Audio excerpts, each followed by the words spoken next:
My name is Carlos Cooper, and I'll be playing Avery. My name is Tamara Holyfield, and I'll be playing Berniece. My name is Curtis Duncan, and I'll be playing Doger. My name is Jessica Winbush, and I'll be playing Grace.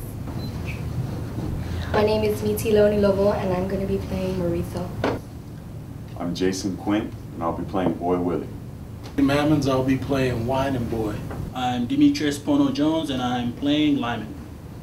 My name is Carlos Cooper, and I am the musical director for the piano lesson. No smart question. Ancestral.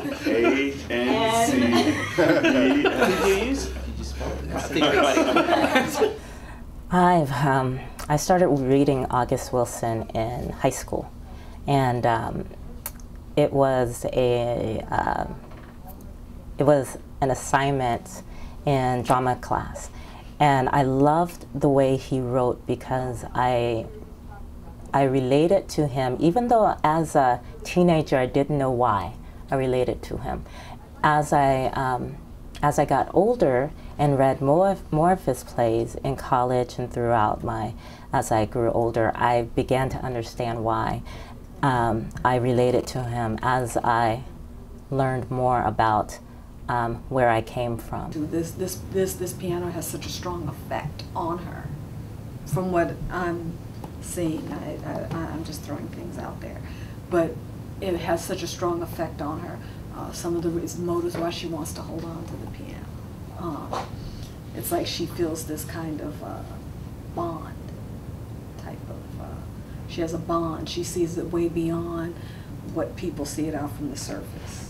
Sure, storytelling dates way back to the motherland, or what the continent that we now today call Africa, and the history of the people in the village and the family were contained in the elders, and you had people known as griots that would tell stories in the village. They didn't have TV and CDs and cell phones and stuff like that, so storytelling was an art form, and through these stories there were metaphors that stood for other things that happened in people's lives. And what you're seeing with the evolution of August Wilson's plays is the evolution of a people.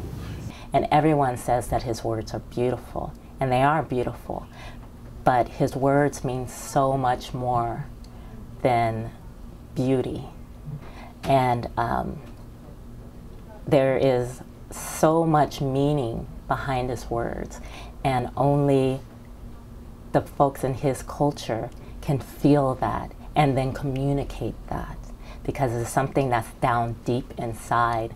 You go to see a lot of African American work, and there's a lot of unanswered questions, and a lot of playwrights try to answer the questions, and there's hate, and you go to a lot of these plays and you're left feeling like, you know, like when a playwright tries to answer a question that's almost unanswerable, and he tries to answer it, and you leave the play feeling mad and confused. And when August Wilson writes, he asks a lot of the same questions, and he approaches a lot of the same topics, but he doesn't, I feel that he doesn't try to answer the question. He kind of poses it towards you and lets the community say, wow, this slavery thing was bad, this oppression thing was bad, all of this, look at this situation that these characters are in, and I connect to that, and my family has gone through that, and wow, we need to talk about this, because the answer isn't really there, but we need to look at the question.